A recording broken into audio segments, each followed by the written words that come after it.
We're here in Council Chambers. It's Wednesday, January 17th, and we're first proceeding with our Committee of Adjustment meeting before moving into Council.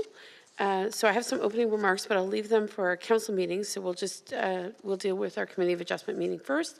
That being said, I would like to invite a Council colleague to read the land acknowledgement. Who would like to read the land acknowledgement this evening? Deputy Mayor, thank you. Thank you, Madam Mayor. The municipality of North Grenville acknowledges that the municipality operates on the territory of the Anishinaabeg. We recognize all First Nations, Métis, and Inuit peoples who now call North Grenville their home.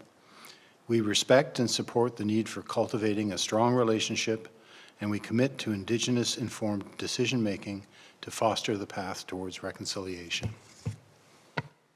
Thank you. Next, we have approval of minutes. This is for committee meeting minutes from Committee of Adjustment from November 8th, 2024. I'm looking for a mover and a seconder for the adoption of the minutes, please. Movers and seconders. Councillor Strachian, Deputy Mayor, thank you. Any comments or questions in regards to the minutes? Not seeing any. I'll call the question. All in favor? Good, that carries. Next, we're moving to a public hearing for a minor variance. And this is that the Committee of Adjustment will now hold a public meeting to consider application number A1223 for lands located at 313 French Settlement Road, part of Lot 3, Concession 8, former Township of South Gore, now the Municipality of North Grenville, to allow relief by interpreting a barn structure as a principal dwelling unit, varying rear and side yard setbacks for the barn structure, and allowing the additional dwelling unit to be up to 65% of the gross floor area of the principal dwelling unit. I must advise you that this meeting is your opportunity to voice any objections or concerns you may have with respect to the proposed minor variance application. Of course, if an appellant does not provide oral submissions at this meeting or written submissions before the committee makes a decision, the Ontario Lands Tribunal may refuse to consider objections. Debbie Wood is here tonight. Welcome. So she's our Secretary Treasurer and will keep a record. Any persons wishing further notice of the committee's decision should approach Debbie. Is anyone here for this particular public meeting? You are? Okay. Are you the applicant or a member of the public? Excellent. Okay, welcome. All right, so now I'm going to invite Ms. Martin to go over the application, please. Thank you, Your Worship. We'll just go to the next slide, please. So there are 3 requests being sought to the minor variance process this evening. The first is to interpret the barn structure as the principal dwelling unit and the existing single detached dwelling as an additional dwelling unit, to provide relief from section 7.2 of the zoning bylaw in regards to the side yard setbacks, reducing that from 6 meters to 3.05 meters, and the rear yard from 12 meters to 3.05 meters, to recognize the legal non-complying status of the barn. So the barn is pre-existing, and as well as to provide relief from section 6.12B of the zoning bylaw to allow for a greater percentage of gross floor area for an additional dwelling unit when compared to a primary dwelling unit. Next slide, please. So the property is located at the corner of French Settlement Road and Visiting Road. And as you will notice, just to the east, that's just a private driveway that goes back into the property at 311. Next slide, please. The site plan for the property shows the existing house, which is circled more in the center, and then that existing barn structure, which is to be converted into a residential unit. Next slide, please. Here's some of the elevation renderings. I do want to note that we did take the application to the Heritage Advisory Committee because there was a heritage designation on the property and everything was found to be in conformity with the bylaw. It had more to do with the types of windows, and those are being preserved throughout the renovation and construction process. Next slide, please. So beyond the requested variances, future construction should comply with all zone requirements. So it's more of an interior renovation to the buildings than it is an addition. And the proposed construction will not occur within any easements on the property. Next slide, please. We have received email of no comment from the building division, although they did note that a building permit is ultimately required for the renovations that are to occur. We had no comment from bylaw services or from emergency and protective services. And I believe that should be it. The recommendation there is that staff recommend the support of the interpretation of the barn as the principal structure and the requested variances for setbacks, as well as just the increased percentage of gross floor area that the secondary dwelling unit can be in relation to the structure. And that ends my presentation. Thank you. Okay, thank you very much. Any questions, council colleagues, in regards? Yes, Councillor Sullivan? Thank you, Madam Mayor, through you to Director Director Martin, I'm sorry. I looked at the drawings and the renderings, and it seems like this, the barn structure becoming the primary residence looks like it could be a possibly 6,000 plus square feet of living space. So if that's considered a single-family home, and then the existing house is about another 3,000 square feet of living space. So between those two places, is the same well and septic adequate? Do they need another well and septic bed? Does this work out okay, or is there already private services to the barn structure? Through your worship to Councillor Sullivan. So there would be existing services that would support the existing dwelling that's on the property. I'm not certain. So the building permit process would ascertain as to what those requirements would be, whether the septic needs to be upsized or if another system is required, and that would have to go through the building permit process. But perhaps, Mr. Paxton, if you have any information in regards to the services, if an additional septic is being installed on the property to support the conversion, or if they're going to be utilizing the existing septic. I'm not certain if you have that level of detail. In order, you have to come down to be on the record. Thank you. It's all right. We put everyone through this for minor variances. Welcome. Yeah. You just hit the button on the mic there, and just state your name. So my name is Reed Paxton. I work with Capacity Engineering in Ottawa, Ontario, and I'm an engineering intern there, and I was the designer and applicant on behalf of the client for this project. So as to my knowledge, the client intends on using their existing septic. I believe if it can accommodate both, that is something that they intend to do. However, if the building permit process determines that it needs to be upsized, they are also more than willing to go through that process as well. Oops. Thank you very much. So I assume probably the well would be able to support both buildings, and it might just be the septic that, if at all, does need to be upgraded. So thanks for that information. Okay, anything else from council colleagues? I think this is one of the first applications where someone's proposed to convert a barn into a residential structure or the primary dwelling. Is this something you're seeing more of in your experience? More rare, I would say that depending on the construction and if the engineer or the designer is involved, that they might want to tear it down versus repair it, because they can often be very difficult to repair. In terms of this project, the structural design was, I'd say, more on the complex side. We had to do a lot of things to accommodate openings in the existing structure that they wanted to make. So they can be very expensive to renovate, but if done properly, they can be done well. And obviously, people want to save a structure like this. It's quite old, and it's very useful to keep it around. Okay, very interesting. Thank you. So with that in mind, I believe we're going to close the public meeting because we don't have anyone else here from the public in regards to the application. And I'll look to council to move the recommendations as stated in the report. I don't think I need to read them all. They're right there in front of you. And I'll ask for a mover and seconder to that end. Councillor Sullivan, Councillor Wilson. And of course, just to be clear, this is to grant relief for the property located at 313 French Settlement Road, part of Lot 3, Concession 8, former Township of South Gore, now the Municipality of North Grenville. And the relief is from 3 different sections of the Comprehensive Zoning Bylaw 5012, as stated in our report. So we have a mover and a seconder. I see no other hands. I'll call the vote. All in favor?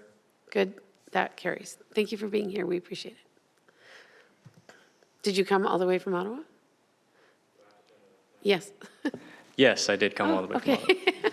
Sorry we couldn't better avail of your time, but I'm glad you were here for the 5 minutes. Thank you. I'm happy I was able to make it. Obviously, I got confused. I had to read the resubmitted form for the presentation before I got here. I was at the Gotcha. fire hall for a second. I was like, there's a surprising lack of cars here. I think I'm in the wrong place.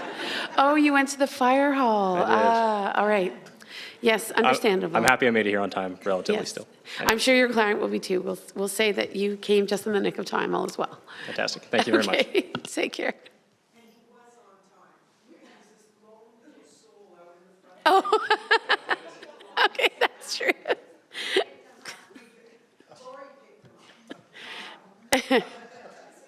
There's pizza around the corner if we need to feed you for your troubles, just behind Doreen. Okay. Thank you again. I hope you'll consider your trip to Kemptville memorable, if nothing else. Okay, I think we're going to move to adjournment, colleagues. Ms. Wood, we're adjourning now, is that right? Okay. And that is that the Committee of Adjustment meeting adjourn at 6:42 p.m. I'll look for a mover and a seconder. Councillor O'Sullivan? Yes. And a seconder, Councillor Strachan, thank you. We're going to feed our guy. He needs to receive our warmth and our hospitality. I'll call the question. All in favor? Good. All right. Ms. Dunlop, can you just pass me that folder? I believe that's our council meeting information. All right. Okay, so now we're moving on to our January 17th meeting. I do want to, are we good to go here? Our AV team? We're good? We're okay. So I would like just to take an opportunity before we open the meeting to thank colleagues who were so involved in the launch of our NG transit system. Ms. Janot isn't with us at this meeting, but obviously a lot of work went into getting the system up and running, and so far fairly smooth.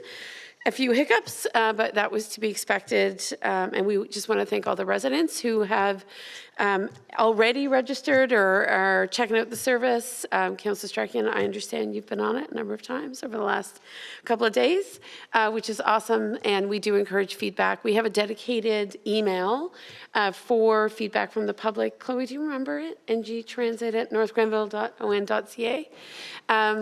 So certainly please reach out. We've already been troubleshooting some areas where we know we need to make some adjustments, but we're really thrilled to see our bus on the move. So that's been exciting. The other thing I do want do on behalf of council is extend our thanks to our public works staff. They had a double whammy of 2 storms in about 4 days, did an outstanding job. And again, we were getting a little bit of feedback on actually the United Counties' efforts in Kemptville in particular as it pertained to County Road 19 and County Road 43. So I had an opportunity to talk to public works staff at the counties earlier today, and they're doing some follow-up. But overall, obviously, winter comes with messy storms and snow and precipitation, so we appreciate all of their work. And then finally, in terms of civic awards, we have extended our civic awards date because we understand that we haven't had as many applications as in previous years, so we have until February 5th to invite you to nominate someone who has made an outstanding contribution to North Grenville on certainly their own behalf or as part of a group. And thank you, Deputy Mayor. Of course, we all did receive the very sad news that former elected official, Mr. Ken Finnerty, did pass away earlier this week. We will be lowering the flags. We've put out a news release recognizing Mr. Finnerty's extensive contributions, including to this building. I learned that he was the tiebreaker in a very heated council meeting where, in fact, the very decision was made to establish this building. So He has a long legacy in North Grenville and was also well known for his Finnerty auctions that were, I think, a hallmark of North Grenville for many years. And while at the counties earlier today, he was recognized for his role as warden. And once again, I learned that his father had served as warden 40 years prior to his own appointment as warden of the United Counties. So obviously, he was well steeped in the political tradition owing to his parents, but I know his legacy here looms large, and the municipality, the community rooms here are being used for not a celebration of life, but for a visitation, thank you, and that's open to anyone in the community. So I know, Councillor Wilson, you likely knew Mr. Finnerty fairly well. I don't know if you have anything to add? Okay. A character is what I understand Mr. Finnerty was, but we like characters, and Kemptville's full of them, as is North Grenville. So we do extend condolences to his family. Thank you, Deputy Mayor, for flagging me on that one. Okay, so now we are going to open our council meeting, January 17th, 6:30 p.m., and I will call the meeting to order, and I'll ask a council colleague to read our land acknowledgement for our council meeting. Anyone wish to read it? Thank you, Deputy Mayor. Thank you. The municipality of North Grenville acknowledges that the municipality operates on the territory of the Anishinaabe. We recognize all First Nations, Métis, and Inuit peoples who now call North Grenville their home. We respect and support the need for cultivating a strong relationship, and we commit to Indigenous-informed decision-making to foster the path towards reconciliation. Thank you. Next, we'll move to the approval of the agenda. Colleagues, it is before you, and I'll look to a mover and a seconder for the agenda as presented, please. Councillor Sullivan, Councillor Wilson, thank you. Any comments or amendments to the agenda this evening? Not seeing any, I'll call the vote. All in favor? Good, that carries. Next, there were no closed sessions this evening to report out of. Disclosures of interest. Does any colleague have a declaration of interest to declare in regards to real or perceived financial benefit or loss arising from tonight's meeting? Seeing none, we'll move on. We have no presentations or delegations this evening, so colleagues, you can look carefully to a fairly lengthy consent agenda, and I'll ask if anyone wishes to pull an item from the consent agenda. Thank you. Deputy Mayor? Yes, Madam Mayor, I'd like to pull the first item, the Campus Reserve Fund Transfer Report for information purposes. Thanks. Great. Anyone else? I'm going to ask for the Oxford Village Subdivision Authorization Report to also be pulled, please.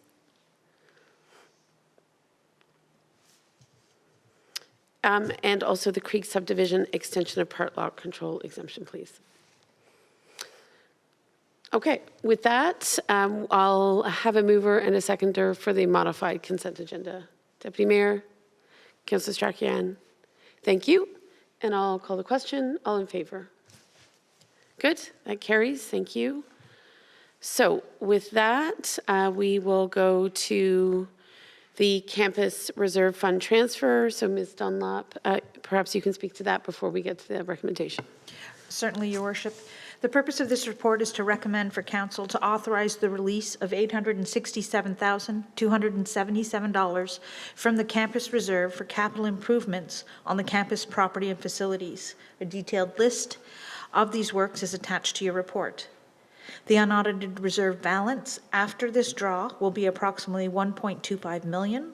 The last draw was for $500,000 in 2021. That completes my report. Thank you.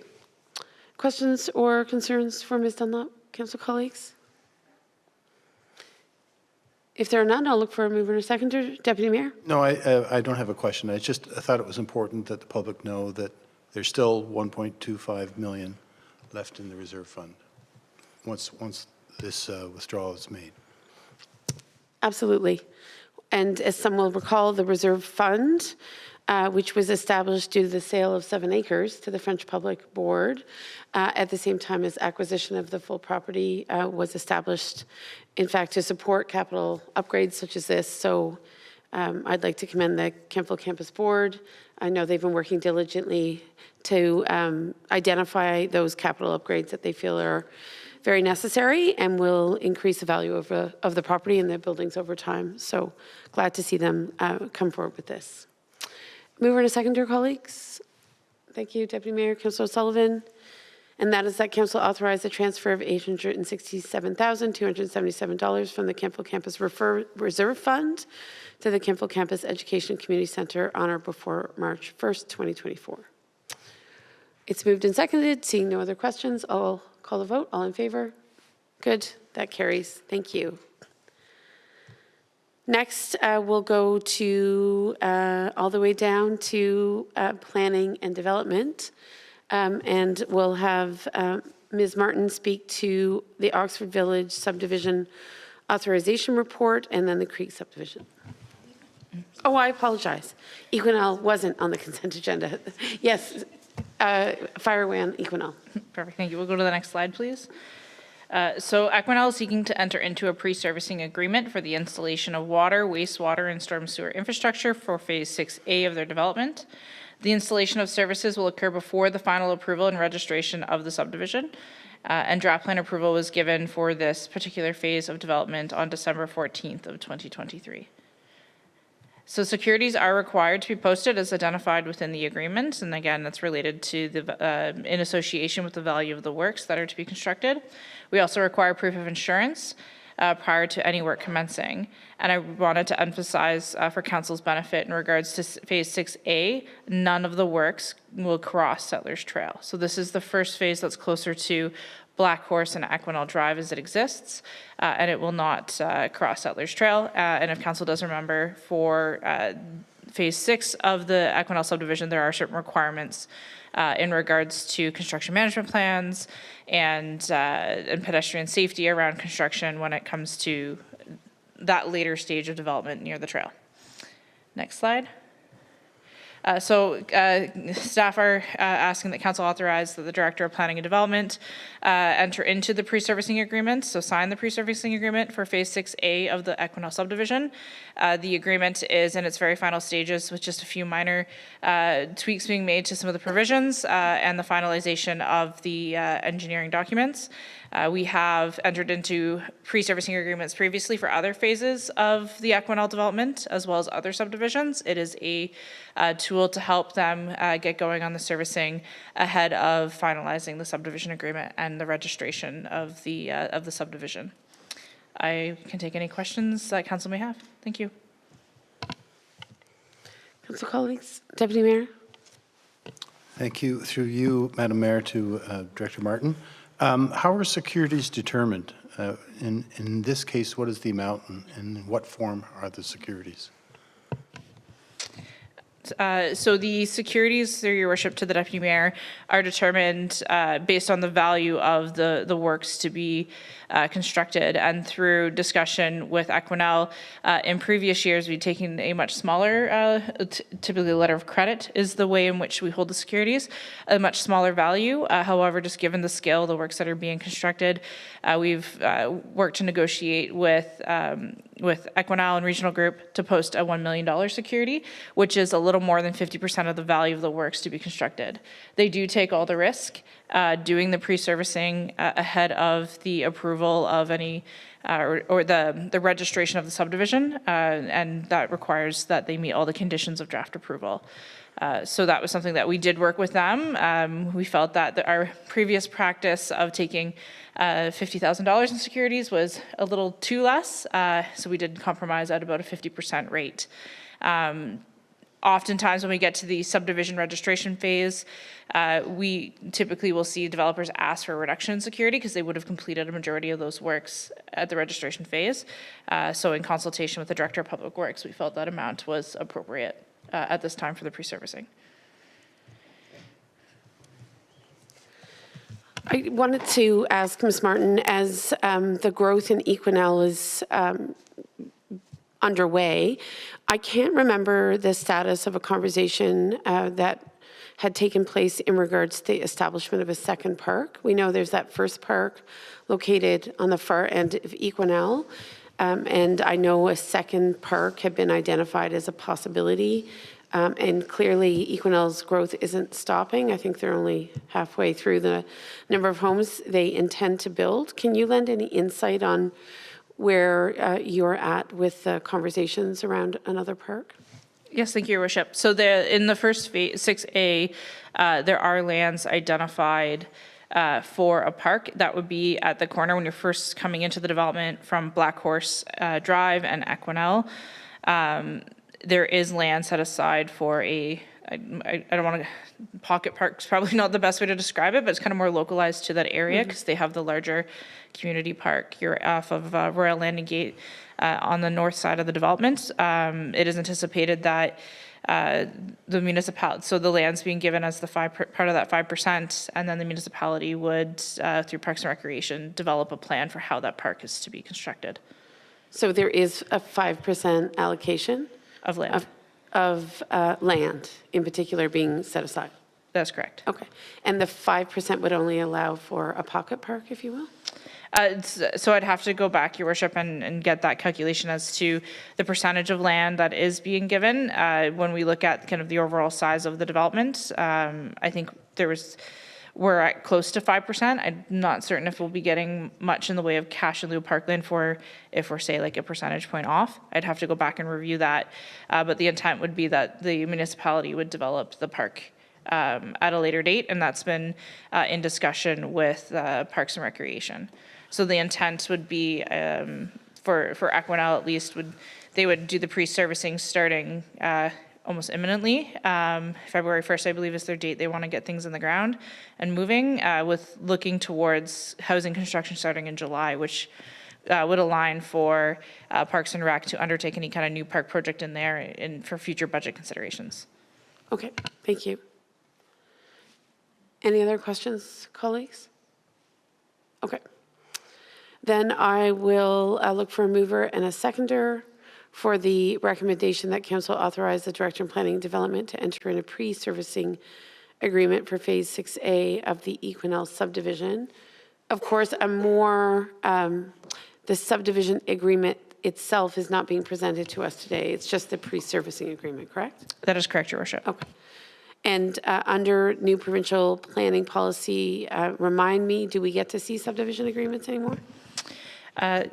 Yes, Your Worship. Those are under the purview. Council can approve them, or they can delegate authority to sign them. As for our practice within the planning department, site plans were delegated through Bill 109 back down to the staff level. I do circulate all council on any agreements prior to entering into them, so you have a chance to see what's been negotiated with the developer. I will also note that we do send our legal agreements for review by our legal counsel. That's just standard practice since I've come into this office to ensure that we have that extra legal review before authorizing anything. So the subdivision agreement will come back to council, is that correct? Is that what I'm hearing? That is correct. Staff will bring it back for authorization to enter into when we are at that point to enter into a subdivision agreement, most likely at the start of Q2 of this year.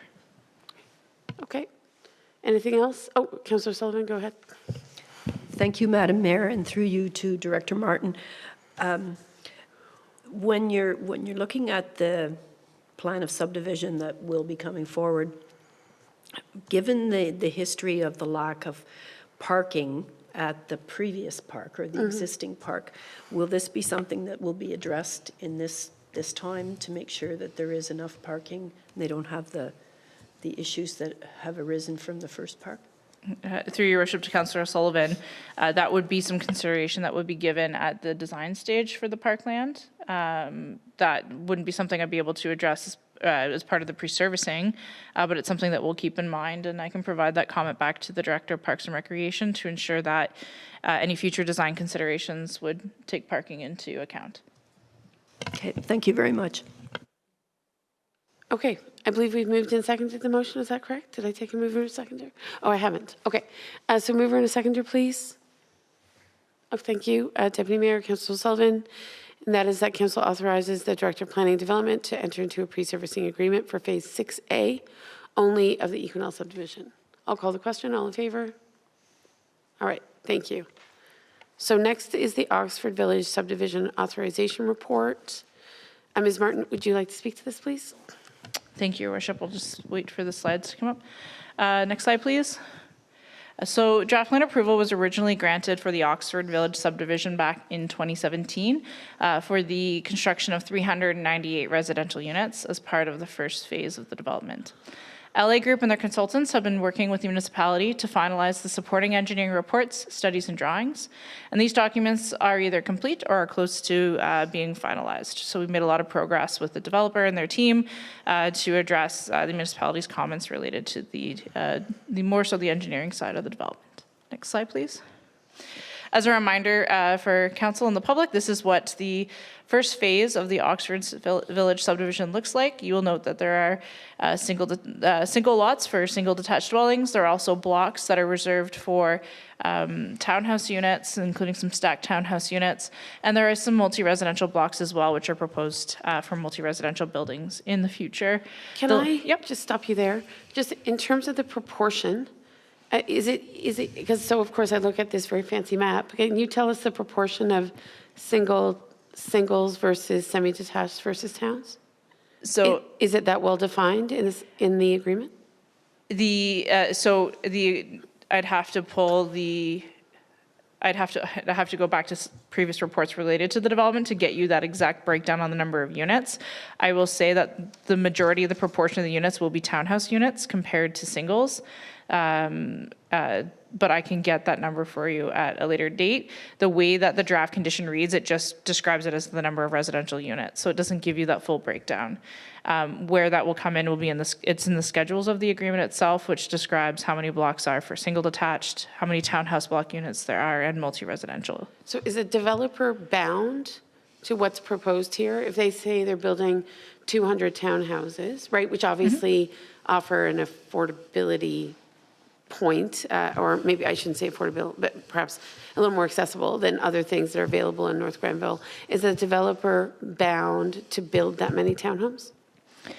So as described in the subdivision agreement is how they would move forward with construction. Under the draft plan approval, it gave them a little bit of flexibility when developing the final draft plan, which as presented, because it just again spoke back to that residential unit count. But once the subdivision is registered, that creates the lots and the blocks. So it would solidify the single detached dwelling units, and then we would further, and again, just the blocks are designed to accommodate so many townhouse units per block. They will build out to what what's proposed. Because it's a document that does get registered to legally create the lots, and then the townhouses are further created through part law control. You're saying at this stage they have flexibility?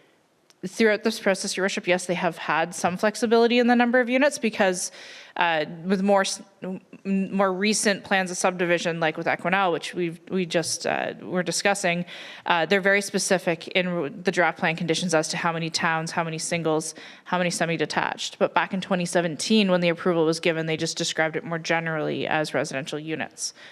So and this we don't have the authority to mandate more specificity at this case? In terms of the breakdown of housing types? I think we would have to amend the draft conditions to dictate the different allocation of those units.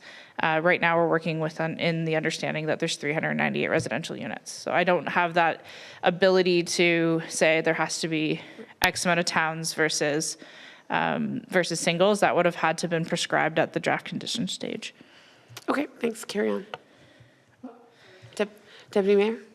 This isn't definitive, but if you look at the drawing, I was able to expand it, the attachment on my iPad. The block, the top right, has lots numbered 2 through to 61. So there's approximately 60 units in that square, which I anticipate are townhomes, just because of the density. I don't know if that's helpful or not. It is helpful, and certainly I fully expect there will be a mix. I was just more curious to know where the accountability lies. Is that something that we prescribe to the developer in terms of the breakdown of housing typologies, or is it something that's at the discretion of the developer, given market conditions and what have you? So that was sort of my line of thinking. You're welcome to carry on, Ms. Martin. Okay, thank you. Next slide, please. So staff are seeking the authorization to enter into the subdivision agreement, which would entrench all of the civil engineering drawings. It would entrench the requirements of the draft conditions, which were approved back in 2017. So the draft conditions do provide a list of considerations that need to be put into the subdivision agreement, not just in regards to the municipality, but as well as from the Conservation Authority and as well as from the counties. And we do, again, add that line in subject to further legal review, as we do have our agreements reviewed by legal counsel prior to sign off. Okay, colleagues, any other questions? Go ahead, Deputy Mayor and yeah. Councillor O'Sullivan. Sorry, I forgot to turn my mic off. Yeah, through you, Madam Mayor, to Director Martin. In our housing strategy, or we talk about a housing mix. I know we are trying to work with developers to create a certain percentage of affordable housing, but when we talk about a housing mix, it's more accessible or attainable housing. Do we have anything that obliges developers to create a mix somewhere along the recommendations that the housing strategy puts forward? Through your worship to the Deputy Mayor. So at the time of application or any development application comes forward, they have to demonstrate how they meet the policies of our official plan. So our official plan is where we lay out the different housing typologies that we'd like to see and what we'd like to achieve from a mix of that. So I think 11% of housing we try to encourage to be of a higher density, and then it progressively gets higher depending on the housing type mix. I do want to note that the approval for the draft conditions happened in 2017, which predates our current official plan. So the policies in place in 2017 would have been under the old official plan. So I haven't done a fulsome analysis as to whether, what policies are in effect, just given that the approval happened almost 7 years ago now. But that's where, say, a new development application coming forward would have to provide the demonstration of, are they meeting our housing, our housing type mix? How are they addressing our affordable housing policies? It's at that application and at the approval stage, which would have occurred back in 2017. Councillor Sullivan? Thank you, Madam Mayor, through you to Director Martin. So this draft approval that came in 2017, the developer is no longer, or is bound, or we are bound by that draft approval. So even though it was a draft, it's really like carved in stone, kind of, with very limited ability to make changes to it. Is that correct? Through your worship to Councillor O'Sullivan. So we call them draft conditions of approval in the fact that it's a draft plan of subdivision. It's not finalized until all the final approvals have been given. So the municipality recommends conditions, and there's over 60 conditions associated with this development as to things that we'd like to see. And often those conditions will include provisions for parkland, stormwater, all of your infrastructure pieces, all the studies that go along with it that we want to see kind of more detailed in depth. So in regards to changing the draft conditions, municipalities at any time, you could request to the counties that you modify the draft conditions. I would say, given the stage as to where we're at with this development and the level of infrastructure that's already been invested, trying to go back and modify draft conditions when they're getting close to that registration piece might be seen as being in bad faith on the part of the municipality, and trying to modify those conditions in.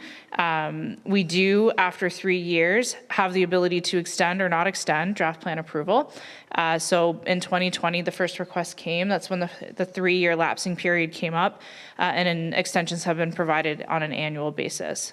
So at that time, when draft plan approval comes up for extension, council has the ability to deny or turn down or say, no, we don't want to support this, which would then put the developer back at the drawing board to start their development application all over again. So typically we do, I think, especially when they're working through the process, we do extend draft plan approval to give them more time. This development certainly has been one coming for quite a while, so it has been kicking around in regards to just the draft conditions and the extensions over the last 7 years.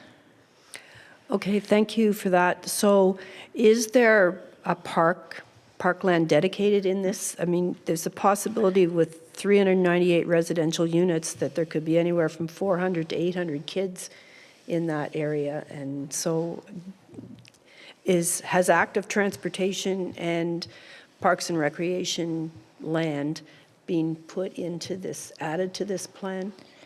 Through your worship to Councillor O'Sullivan. So as part of the draft conditions, it was envisioned that the parkland piece, the dedication piece, was the wetland block. There will be a pathway constructed on that block for passive recreation. But if, the question is about parkland, if we're actually creating a park with a play structure, there are no lands within phase 1 that would allow for that. I know in the phase 2 portion of the development, they are contemplating and have identified a park which play structures would be constructed. In regards to active transportation, I know we look at that from a traffic impacts perspective in regards to pedestrian connectivity and sidewalks, and I'm not sure if the Director of Public Works has anything else to add in regards to that piece of active transportation, but I know we've been going back and forth quite extensively with the consultants in regards to ensuring that we're creating the conditions for pedestrians to be able to move around the development.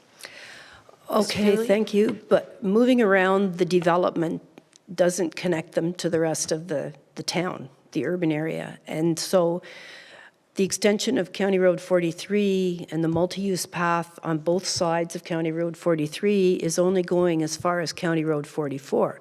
So we have 398 residential units, so potentially a lot of people, like if there was 3 or 4 people in each house, that's a lot of people, and no safe way to connect them to the town by active transportation. So has consideration been given to extend a multi-use path from County Road 44 to Somerville on both sides of the 43 so that there is connectivity to the rest of the town? Because otherwise we're creating a little subdivision out here that's not connected at all to the town.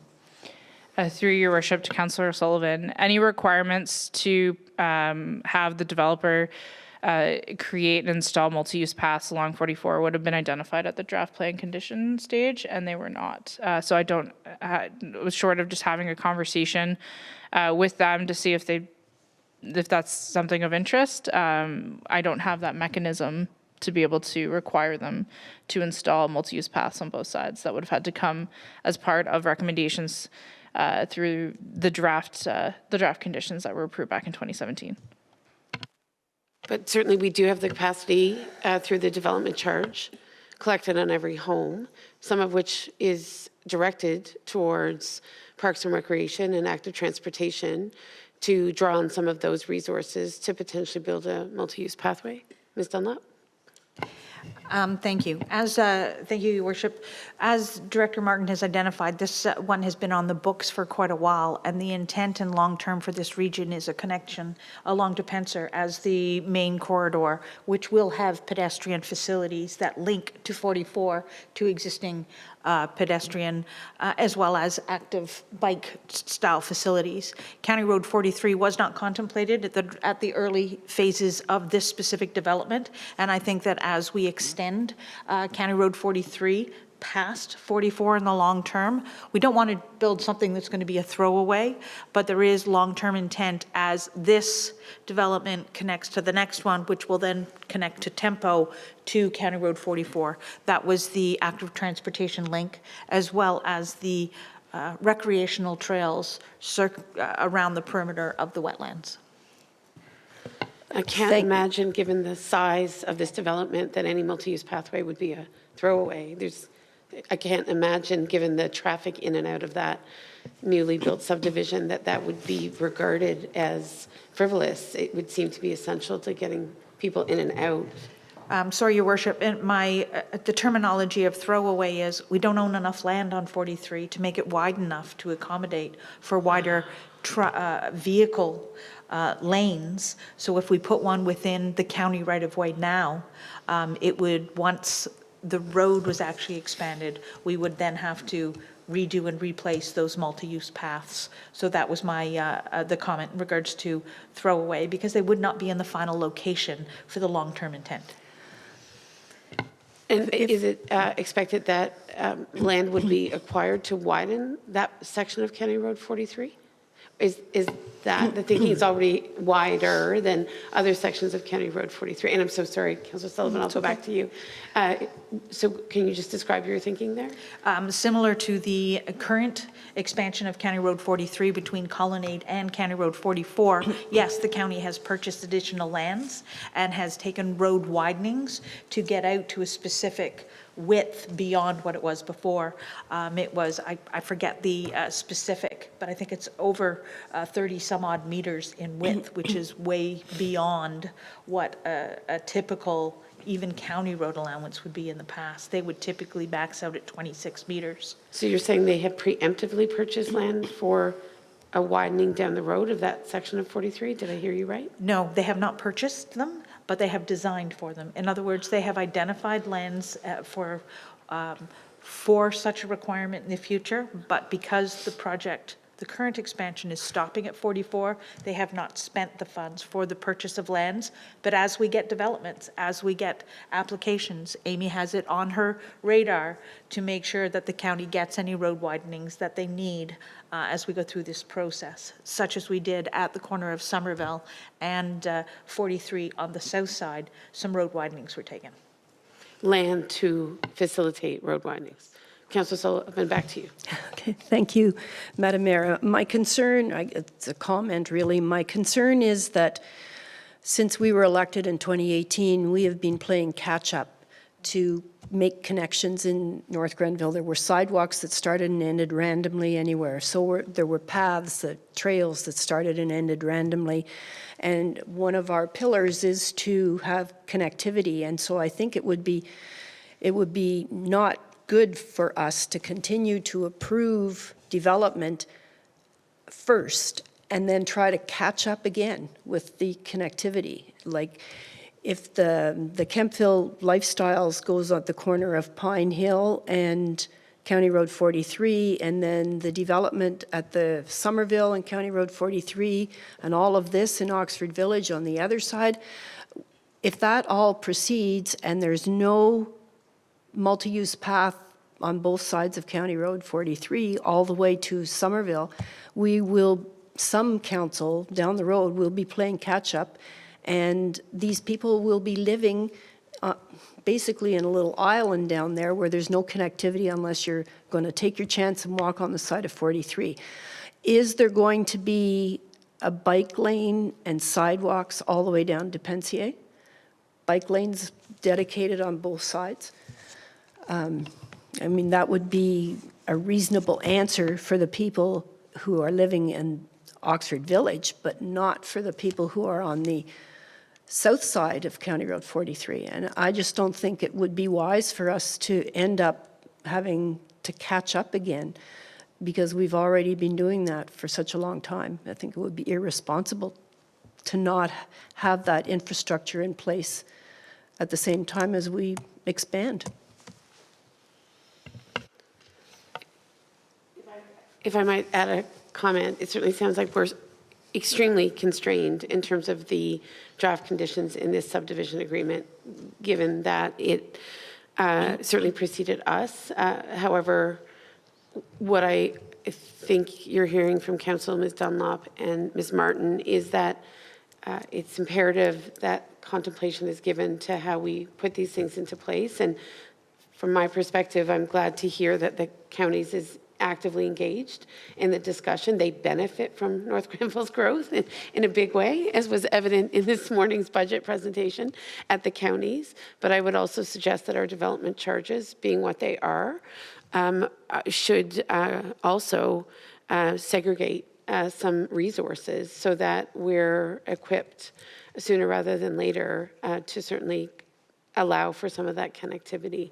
And, you know, if you look in the south part of Ottawa, before they built the full multi-use pathways, they did effectively use bollards for kilometers to protect pedestrians and cyclists from busy regional roads. And, you know, we're very limited here in the use of some of those traffic safety measures, but they may be things we need to contemplate as we're getting ready to accommodate those active transportation networks. So, Deputy Mayor. Not to anyone in particular, but what I'm hearing is that until we extend County Road 43 from County Road 44 to Somerville at least, what Councillor O'Sullivan is advocating for is a way for that community to connect with the rest of the community. And it's been suggested that Depensier would be that route until we widen 43 from 44 to Somerville. And I understand that the counties are, you know, we're nowhere near a design for that road, but the counties is anticipating being able to extend the MUPs on either side once it's built.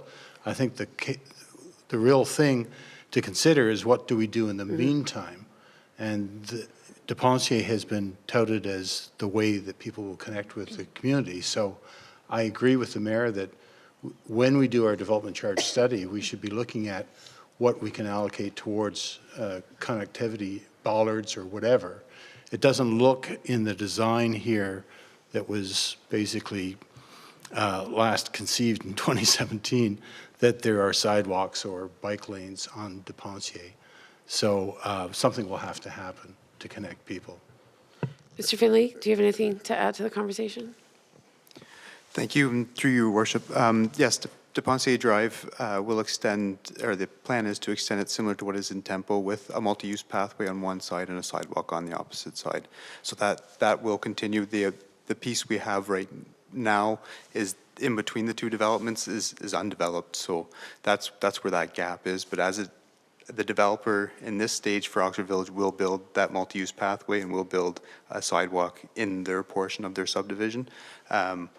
The unfortunate part, well, the benefit of what we have now is our transportation master plan and our cycling plan that both came after 2017, they were 2019. So we have those plans now to help us make those connectivity pieces. We didn't have that at the time previous. We were dealing with the individual development. So we have a bit more of a holistic view for the municipality and where our connectivity points are. So we will use that moving forward for some of these other developments. It's just, it was the timing of when the plans came into place versus when some of these approvals were put into place. But yes, Depensier will have a multi-use pathway and a sidewalk along its path.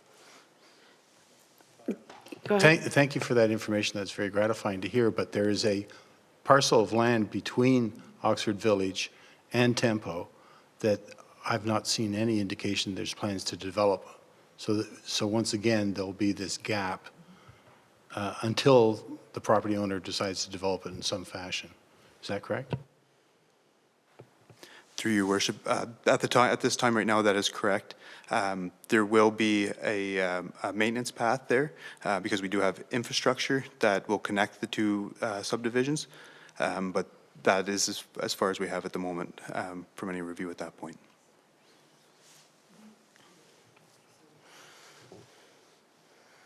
Ms. Dunlop, do you want to add? Certainly in regards to, through you, your worship, in regards to the question. So the intent is it's basically a gravel road, but it will not have vehicles on it. It'll be for maintenance path only. So there will be the ability to be used by pedestrians and cyclists safe and free from vehicles. So I'm sorry to have another question, but so this will solve the problem on the north side for the people who live on the north side. So is it safe to say that we will not proceed with building on the south side until there's a safe way for people with active transportation to get to and from any development that's on the south side? I would wonder that's probably premature for us to answer, or for staff to answer definitively, but over to you, Mr. Finlay. Through your worship, again, through the planning processes that have been identified, there is the trigger for a roundabout at Somerville Road, and of course, it'll have pedestrian crossings from north to south. We also have in our transportation master plan the identification of a multi-use pathway along Somerville Road. Of course, that'll have to be in negotiations at time of development on that south side, but it is shown in our master plan and could be part of the discussions at that time. I think we appreciate the forethought, because clearly, to your point, Mr. Finlay, that holistic vision for how people get around the community, I think, is absolutely imperative given the kind of growth. So I know these were plans that this council helped to inform and approve, and clearly they're hallmark documents as you're in discussions. Would you like to add anything else? Thank you, Your Worship, and through you, just to add, as part of our 2024 budget deliberations is an update to that transportation master plan, so we can always take that into account as part of the recommendations when we're doing that review, if approved this year. And the review is to reflect further on how to enhance the transportation master plan, including active transportation? Did I hear you right? Through your worship, yeah, correct. That is our intent, is start with the original document. It was the first time we had the document, so we'll do an update to it. We'll review, again, what worked, what didn't, what we see in the future as the municipality has evolved, what the expectations are, so that we can set the new vision now that we've seen 5 years of that plan. Okay. Any adjustments. And is active transportation embedded in those considerations when you say master transportation plan? They are identified, and we can make sure to entrench that in deeper into that plan. Okay, excellent. Deputy Mayor. As part of that review, would we also be reviewing the commuter cycling plan? Through your worship, our intent was, yes, our intent was to include it. It may not be the full document that commuter plan was. However, it would look at that and make any, because it was identified in the original one, make any adjustments that this master plan would see moving forward with it. So we're not doing two reviews. It'll just be on the transportation master plan, but it will have that incorporated into it as a section. Okay, good. So the last question I had in terms of the draft conditions, and of course they're not part of this document this evening, so we can't refer to them. But I did want to ask you, Ms. Martin, you spoke of the passive park allocation. But once again, given the number of homes and what we've already seen in Tempo, where there were many fewer homes, I think the reality is the municipality will have to contemplate some more sort of structured sort of play spaces, given the kinds of homes that I think we anticipate being built and the fact that they will attract a lot of young families, to Councillor O'Sullivan's point. I'm all for the passive park and pathways and wetlands, but the reality is people will need to get to know their neighbors and connect in. We're already spending a lot of money retroactively putting a park near Tempo to service that area and beyond. Can you speak to how we might navigate these waters moving forward to allow for the establishment of some more structured play spaces for Oxford Phase 1? And I assume tonight the draft conditions apply to Phase 1 only, right? We have far more capacity, flexibility, leverage for Phases 2 and 3, correct? That is correct, Your Worship. Okay. In regards to the question, I think it's something that staff will have to take back and look, as there are some pieces of land that will be transferred to the municipality. Now, there are some sensitivities, especially when we're dealing with the wetland feature, and there are some water courses that require setbacks from them, that we'd have to have discussions with the Conservation Authority if we wanted to find a suitable location potentially for the municipality to install any kind of play structure. We'd have to do that analysis to look at, is there a suitable location based on the lands that we will be given to locate a play structure for future consideration. It may involve additional conversations, again, with some of our agencies, depending on where we identify that, but it's something that we could look at and bring back for future consideration for council, which would more than likely flow through the budget process, as there would have to be an allocation of dollars towards that. Right. And again, not to overplay development charges, but again, we collect those charges to enable certain investments that otherwise we wouldn't be making due to growth. I know DCs are allocated many different areas, so it's not just for Parks and Rec, but clearly, hopefully, one would have a little bit of flexibility. Go ahead. Sorry, Your Worship, just to add, we do collect, so in certain developments, we've collected cash in lieu of parkland. So we do have funds that we collect just specifically for parks that are outside of the development charges, but through, like even say a severance out in the rural area that creates a new lot, they have to pay, they pay a certain dollar value towards that. So you are correct that we do collect funds. Sometimes they're above and beyond the development charges as well, which is a great source for the municipality on these projects. Okay, excellent. Okay. Council colleagues, if there are no other comments at this time, I'll bring you back to the recommendation, and that is that Council authorize the Director of Planning and Development to enter into a subdivision agreement for Phase 1, note, Phase 1 of the Oxford Village subdivision, subject to further legal review. And I'll look for a mover and a seconder. Deputy Mayor, Councillor Wilson, I think we've been well heard and understood tonight, so we really do look forward to your comments and deliberations on next steps. If there are no other comments, I'll call a question. All in favor, please. All right, that carries. Thank you. So next, I've lost track. We are going to the Kemptville Creek part lot control. Is that right? Okay, go ahead. Thank you, Your Worship. I do not have a formal presentation on this matter, as it's truly an administrative function right now.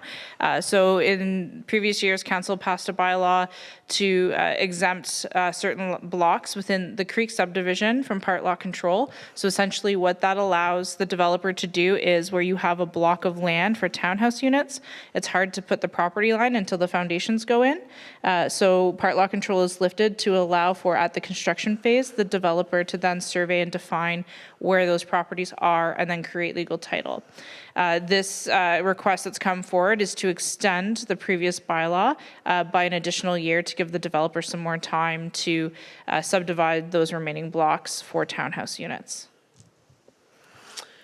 Okay, and I appreciate that context. I think it is important. We're being held accountable for these developments, and we hear a lot from residents. So even where things are administrative, I think it is often useful for us to have the opportunity to have it articulated. I did want to take the opportunity to ask, given the development within the Kemptville Creek subdivision, there had been long discussions about a tot lot, again, for a park, and I'm not clear on where we landed in terms of the designation of a tot lot, and given that we're talking about part lot control and land usage, can you speak to that at all, Ms. Martin? So there had been discussions in the past with the developer about the potential for a tot lot. We were going to potentially have that located, I think it was on the block where the stormwater management pond is, but I'm really not certain as to, I think the conversations didn't proceed much further than an identification of a location. But it's something we can bring back to Urbandale and have a discussion of, to see if they'd be interested again in having the establishment of a small play structure in that area. And just thank you for that. I appreciate it. And did you mention municipal land? Thank you, Your Worship. So the stormwater block would be municipally owned land, yes. Okay. So do we have the authority to establish a tot lot? should we wish? That is correct. I would want to just re-engage the Conservation Authority because the lands, I believe, are partially within the floodplain. But in discussions of quite a few years ago now with the Conservation Authority, I think there was some level of comfort of having a play structure located there because we could easily monitor it during a flooding event and post the appropriate signage to close the park should there be flooding within the area. All right, thank you. Councillor Sullivan? Thank you, Madam Mayor, to Director Martin. Also, at the time of the Creek subdivision plans coming to us, we saw there was an attachment with the additional land that is connected to that by a small path and plans for developing that land. And I don't know, I understood it was to happen at the same time as the development was being built.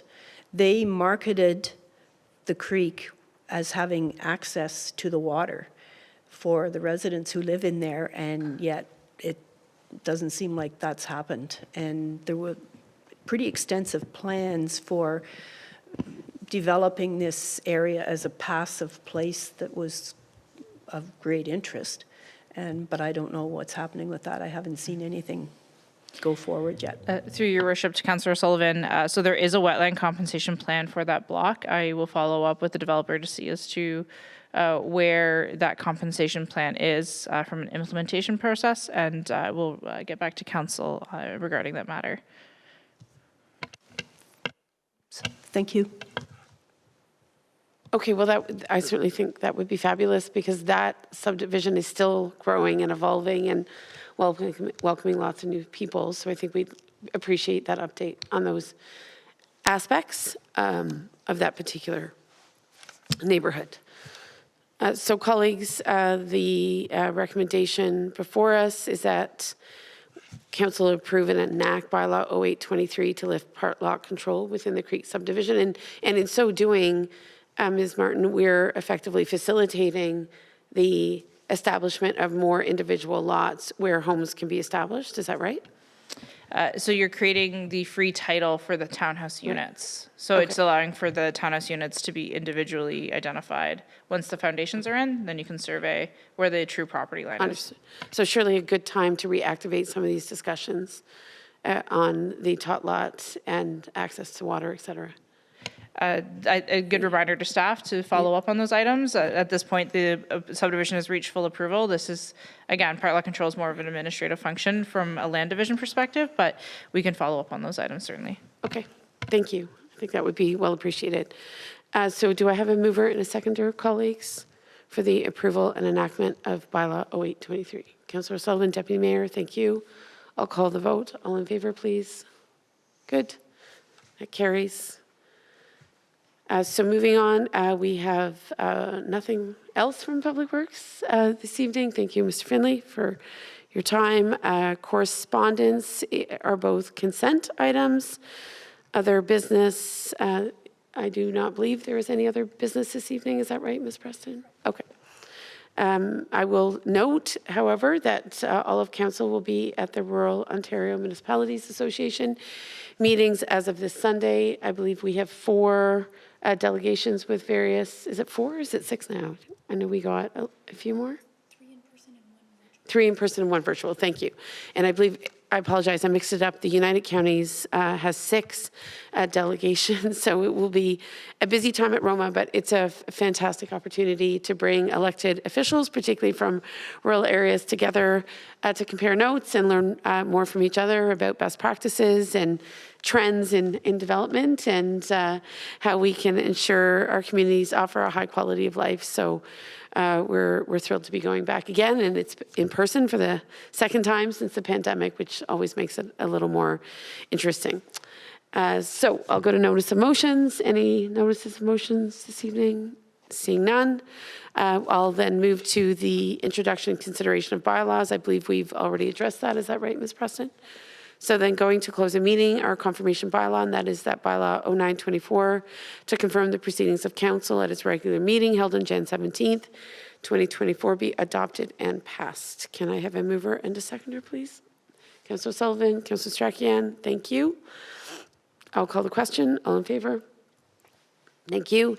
And then finally, motion to adjourn at 7:40 PM, colleagues, so not too bad, all considering.